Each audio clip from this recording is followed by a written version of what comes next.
سلم اے عشق نبی میرے، اے عشق نبی میرے، دل میں بھی سما جانا، اے عشق نبی میرے، دل میں بھی سما جانا، ہم کو بھی محمد کا دیوانہ بنا جانا، ہم کو بھی محمد کا دیوانہ بنا جانا، جو رنگ کے جامی پر رومی پہ چڑھایا تھا، جو رنگ کے قاسم پر انور پہ چڑھایا تھا، اس رنگ کی کچھ رنگت ہم پہ بھی چڑھا جانا، قدرت کی نگاہیں بھی جس چہرے کو تکتی تھی، قدرت کی نگاہیں بھی جس چہرے کو تکتی تھی، اس چہرے انور کا دیدار کرا جانا، اے عشق نبی میرے، دل میں بھی سما جانا، جس خواب میں ہو جائے دیدار نبی حاصل، اے عشق کبھی ہم کو نیند ایسی سلا جانا، اے عشق کبھی ہم کو نیند ایسی سلا جانا۔ معزز حاضرین کرام، علماء اعظام، میرے بزرگوں، دینی بھائیوں اور نوجوان دوستوں، مجھے آپ سے تھوڑی دیر بات کرنی ہے، بہت لمبی چوڑی بات نہیں کرنی ہے، آپ غور سے سماعت فرمائیں۔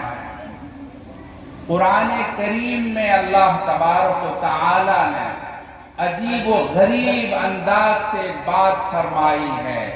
اللہ تبارک و تعالی حالانکہ ہمارا خالق ہے، مالک ہے، قادر ہے، ہر چیز پر اللہ تعالیٰ کی قدرت ہے، اللہ تبارک و تعالی جو چاہے جیسا چاہے فیصلہ کر سکتا ہے اور جیسا چاہے کر گزر سکتا ہے، اللہ کو کوئی روک نہیں سکتا، اللہ اتنی بڑی طاقت اور قدرت کا مالک ہے۔ اللہ تبارک و تعالی نے مگر بہت پیار بھرے انداز میں، محبت کے انداز میں اپنے محبوب صلی اللہ علیہ وسلم سے خطاب کرتے ہوئے فرمایا محمد کہو لوگوں سے، کہو مجھ پر ایمان لانے والوں سے، کہو میری مخلوق سے، کہو مجھ پر اعتماد کرنے والوں سے، خالق کائنات اللہ تبارک و تعالی نے اپنے محبوب صلی اللہ علیہ وسلم سے خطاب کرتے ہوئے فرمایا کہو لوگوں سے، کیا کہو؟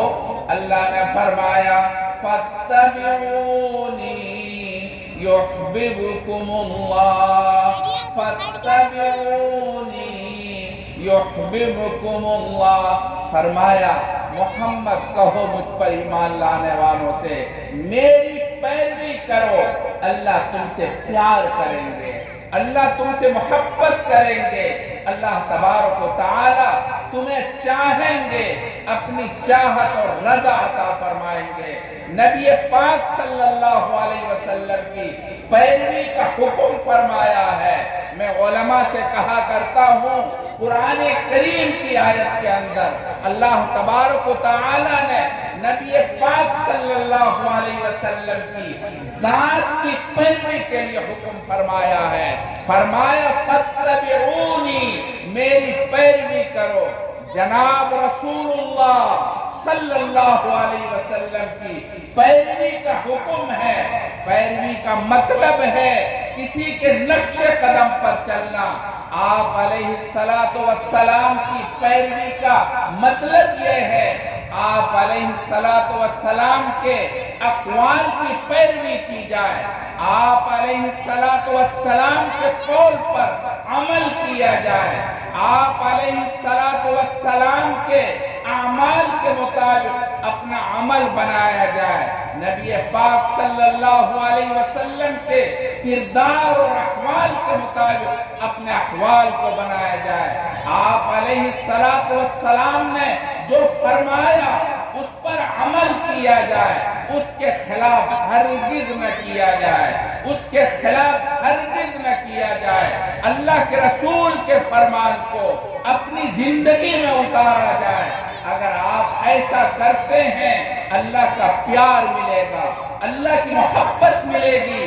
آپ علیہ السلام کی پیروی کی وجہ سے اللہ کی رضا آپ کو نصیب ہوگی، اور جس کو اللہ کی رضا نصیب ہو جائے اللہ تبارک و تعالی دونوں جہان کے اندر ان کو کامیابی نصیب فرماتے ہیں، ان کو راحت اور سکون نصیب فرماتے ہیں۔ اللہ تبارک و تعالی صاف فرما رہے ہیں، جناب رسول اللہ صلی اللہ علیہ وسلم کی پیروی کی جائے۔ دوسرے مقام پر اللہ تعالیٰ نے صاف طور پر ارشاد فرمایا فَلْيَحْذَرِ الَّذِينَ يُخَالِفُونَ عَنْ أَمْرِهِ۔ اللہ تبارک تعالیٰ فرماتے ہیں جناب رسول اللہ صلی اللہ علیہ وسلم کی نافرمانی سے بچو، اللہ کے رسول کی پیروی کے خلاف کوئی کام مت کرو، اللہ کا عذاب آ جائے گا، اللہ کی لعنت برسے گی، اللہ کا غضب آ جائے گا۔ جناب رسول اللہ صلی اللہ علیہ وسلم کی پیروی میں اللہ کی محبت ہے، اللہ کی رضا ہے، اللہ کے رسول کی مخالفت کے اندر اللہ کی ناراضگی ہے، اللہ کا غضب ہے۔ صحابہ کرام رضوان اللہ تعالی علیہم اجمعین نے آپ علیہ السلام کی پیروی کو لازم اور ضروری سمجھا، اللہ کے رسول کی پیروی کو اپنی زندگی کے لیے ضروری اور واجب سمجھا، اور انہوں نے اپنے لیے ایسا پیروی کو سمجھا کہ جان جا سکتی ہے مگر اللہ کے رسول کا اتباع نہیں چھوٹ سکتا۔ اپنے آپ کو انہوں نے قربان کر دیا، اپنے آپ کو اللہ کے رسول کی پیروی میں مٹا دیا، مگر دوستو اللہ کے رسول کی پیروی کو نہیں چھوڑا۔ حضرت اسماء بنت ابی بکر رضی اللہ تعالیٰ عنہ، اگر ہماری مائیں بہنیں سن رہی ہیں غور سے سنیں، آپ ہی کی طرح ایک خاتون ہے، حضرت ابو بکر صدیق رضی اللہ تعالیٰ عنہ کی بیٹی ہیں حضرت اسماء بنت ابی بکر رضی اللہ تعالیٰ عنہ، آپ علیہ السلام پر ایمان لاتی ہیں، آپ علیہ السلام پر پوری طرح سے اعتماد کرتی ہیں، آپ علیہ السلام کے فرمان پر اپنی جان نچھاور کرتی ہیں، آپ علیہ السلام کے لیے ہجرت کے موقع پر وہ دودھ بکریوں کا نکال کر غار ثور کے اندر پہنچانے جا رہی ہیں، اور دودھ پہنچا کر واپس آ رہی ہیں، راستے میں ابو جہل نے پکڑ لیا اور کہا اسماء تمہیں پتا ہے، تم بتاؤ محمد کہاں ہے اور تمہارے ابا حضور کہاں ہے؟ اسماء نے کہا ابو جہل سنو غور سے سنو، کہ میں نہیں بتا سکتی، مجھے پتا ہے مگر نہیں بتاؤں گی۔ ابو جہل کہتا ہے اسماء تم چھوٹی سی بچی ہو، تمہیں پتا ہے اس بات کا انجام کیا ہوگا، اور اس کا حشر کیا ہوگا؟ اسما کہتی ہے مجھے سب پتا ہے مگر نہیں بتاؤں گی، ہمارے ایمان کے خلاف ہے، میں نہیں بتا سکتی۔ آپ علیہ السلام کی جان ہماری جان سے زیادہ پیاری ہے۔ ابو جہل نے کہا اسما تمہاری جان خطرے میں ہے، تمہاری جان جا سکتی ہے۔ اسما کہتی ہے ابو جہل آپ میری جان لے سکتے ہیں مگر میں ایمان نہیں دے سکتی، اپنا ایمان قربان نہیں کر سکتی۔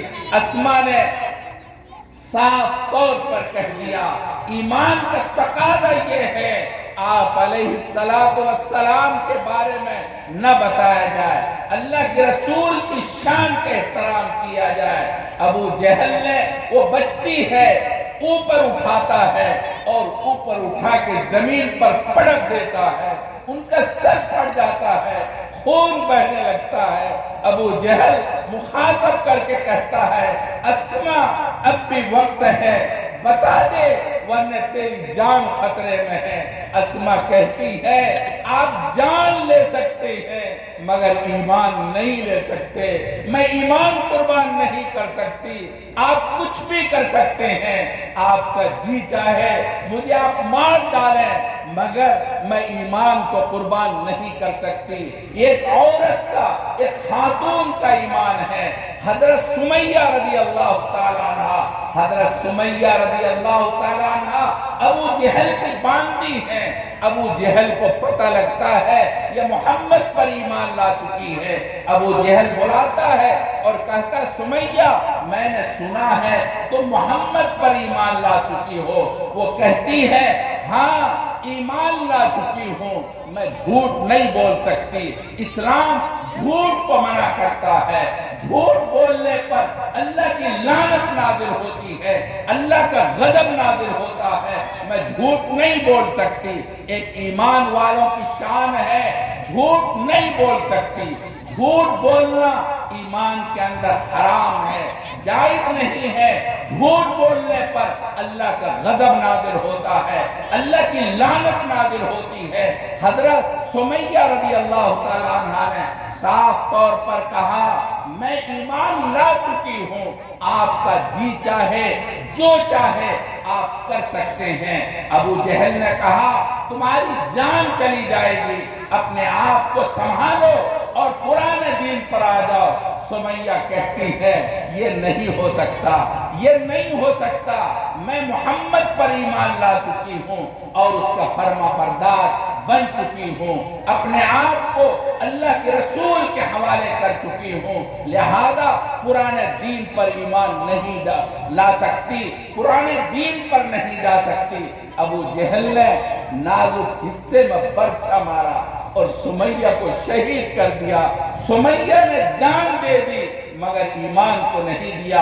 ایمان کی شان یہ ہے، نبی پاک صلی اللہ علیہ وسلم نے فرمایا ایمان ساری دنیا کی دولت سے بہتر ہے۔ آپ علیہ السلام نے فرمایا ایمان واحد، ایک بندے کا ایمان پر جم جانا تمام سرخ اونٹوں سے بہتر ہے۔ عربوں میں سرخ اونٹ بہت قیمتی شمار ہوتا تھا۔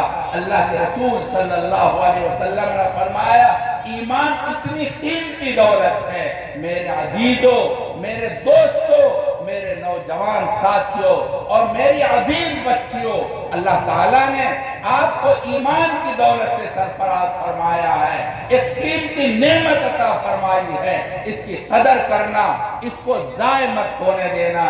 آج ایمان کے لٹیرے ہر جگہ موجود ہیں، اللہ بیڑا غرق کرے شیطان کے اس موبائل نے ایمان کو تباہ و برباد کر رکھا ہے۔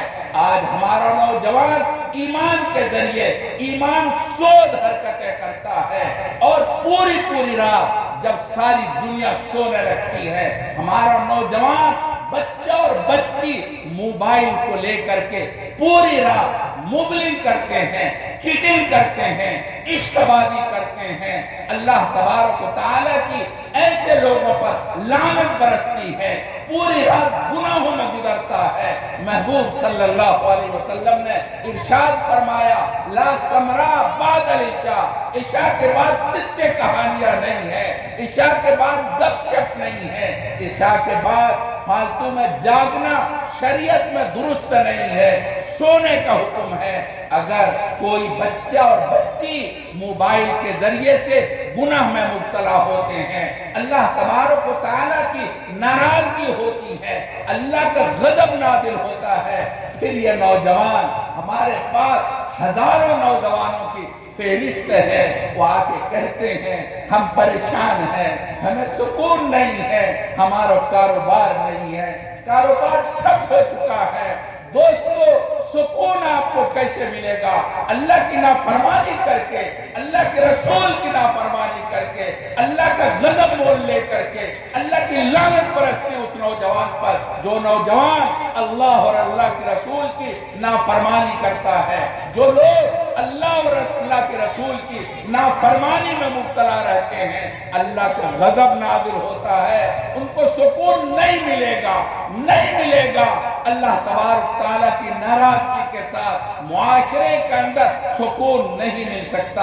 اس لیے نوجوانوں، آپ کو سکون چاہیے، آپ کو راحت چاہیے، آپ کو آرام چاہیے۔ اللہ کے رسول کی پیروی کو اپنے لیے لازم سمجھیے، اللہ کے رسول کی اتباع کو اپنے لیے ضروری سمجھیے۔ آپ کو اگر سکون چاہیے، ورنہ اللہ تبارک و تعالیٰ کی لعنت برستی ہے اس شخص پر جو اللہ کے رسول کی نافرمانی کرتا ہے، اللہ کے رسول کی نافرمانی کر کے زندگی گزارتا ہے، اس کے زندگی میں سکون نہیں آئے گا، نہیں آئے گا۔ غور سے سن لیجئے، قرآن کریم صاف کہہ رہا ہے فَاتَّبِعُونِي يُحْبِبْكُمُ اللَّهُ، میری پیروی کرو، اللہ کی چاہت ملے گی، اللہ کی رضا نصیب ہوگی، اللہ کی محبت کے ساتھ دنیا میں راحت ہے، سکون ہے۔ اللہ تبارک تعالیٰ کے غضب سے بچنے کے بعد اللہ تبارک تعالیٰ راحت دیتے ہیں۔ صحابہ کرام رضوان اللہ تعالیٰ علیہم اجمعین نے اللہ تبارک تعالیٰ کے حکم کے مطابق اپنے محبوب کی پیروی کی ہے۔ اللہ تبارک تعالیٰ نے